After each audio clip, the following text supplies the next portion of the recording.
Ketanji Jackson has become the first black woman to serve as U.S. Supreme Court judge.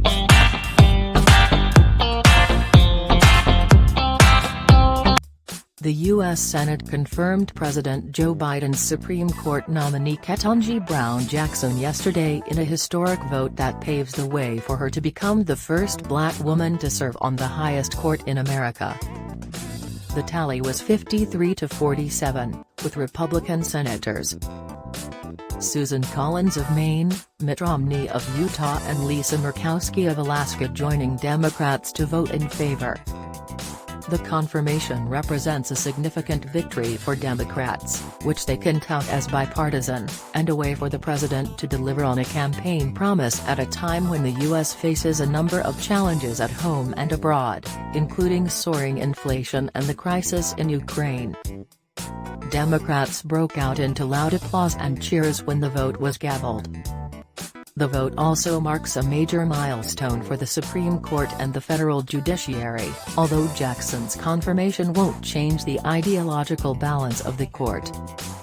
Vice President Kamala Harris, the first black woman to serve as vice president, presided over the chamber during the historic vote in her capacity as president of the Senate. Jackson will be sworn in after Justice Stephen Breyer retires sometime this summer.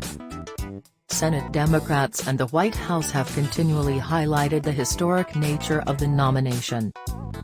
Ahead of the final vote, Senate Majority Leader Chuck Schumer called the moment a joyous, momentous, groundbreaking day. Schumer went on to say, in the 233-year history of the Supreme Court, never has a black woman held the title of justice. Ketanji Brown Jackson will be the first and I believe the first of more to come. Biden had said during his 2020 presidential campaign that he was committed to nominating a black woman to the Supreme Court if elected. At one point during her Senate confirmation hearings, Jackson became visibly emotional and could be seen wiping away tears as Democratic Senator Cory Booker of New Jersey, who is one of only 3 black senators, talked about her path to the nomination and the obstacles she has had to overcome. "My parents grew up in a time in this country in which black children and white children were not allowed to go to school together," Jackson told Booker after the senator asked what values her parents had impressed upon her. "They taught me hard work. They taught me perseverance.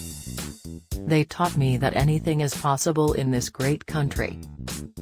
Lindsey Graham of South Carolina and Jim Inhofe of Oklahoma voted from the GOP cloakroom because they weren't wearing ties as is required by Senate rules on the floor.